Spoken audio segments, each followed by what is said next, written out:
નમસ્તે મિત્રો, આયુલિંક આયુર્વેદના 1 મિનિટના આયુર્વેદના આજના એપિસોડમાં તમારું સ્વાગત છે. આજે આપણે વાત કરી રહ્યા છીએ લીમડા વિશે. ચૈત્ર મહિનો શરૂ થઈ રહ્યો છે, ગુડી પડવાનો તહેવાર આવી રહ્યો છે અને લીમડાના અનેક ઉપયોગો છે. ખાસ કરીને ગુડી પડવાના દિવસે લીમડાનું બહુ જ મહત્વ છે. લીમડો એન્ટિસેપ્ટિક એન્ટીબાયોટિક તરીકે વપરાઈ શકે છે. ચામડીના અનેક રોગોમાં લાભદાયી છે. ઇન્ટરનલ અને એક્સટર્નલ બધી જ રીતે લીમડો વાપરી શકાય.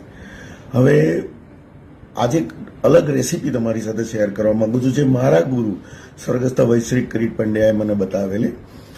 ગુલકંદમાં જેમ ગુલાબની પાંદડીઓ અને એના ઉપર સાકરનું લેયર કરીએ એવી રીતે લીમડામાંથી નીમકંદ એ કહેતા હતા અને નીમકંદનો ઉપયોગ એ ચામડીના રોગોમાં કરતા હતા. હવે નીમકંદમાં ખાસ કરીને લીમડાના તાજા મોર અને કૂણા પાંદડા એને લસોટીને પેસ્ટ જેવું બનાવી દેવાનું છે. પોર્સેલિનની બરણી મળે તો પોર્સેલિનની બરણી અથવા કાચની બરણીમાં નીચે એક લેયર એ પાંદડા અથવા મોરની પેસ્ટ, એની ઉપર દળેલી સાકર, ફરીથી લીમડાની પેસ્ટ અને દળેલી સાકર, એમ 2-3 લેયર કરવાના. મોં બંધ કરી અને તડકે તપવા માટે મૂકી દેવાનું છુંદા અથાણાની જેમ. લગભગ ચૈત્રી નવરાત્રીના 9 દિવસ દરમિયાન આ એક રસ થઈ જશે અને નીમકંદ તૈયાર થઈ જશે. આ નીમકંદ સ્વાભાવિક રીતે ચામડીના રોગના દર્દીઓ માટે 12 મહિનાનું ઔષધ છે અને જરૂર મુજબ 1 ચમચી સવાર સાંજ વાપરી શકાય છે.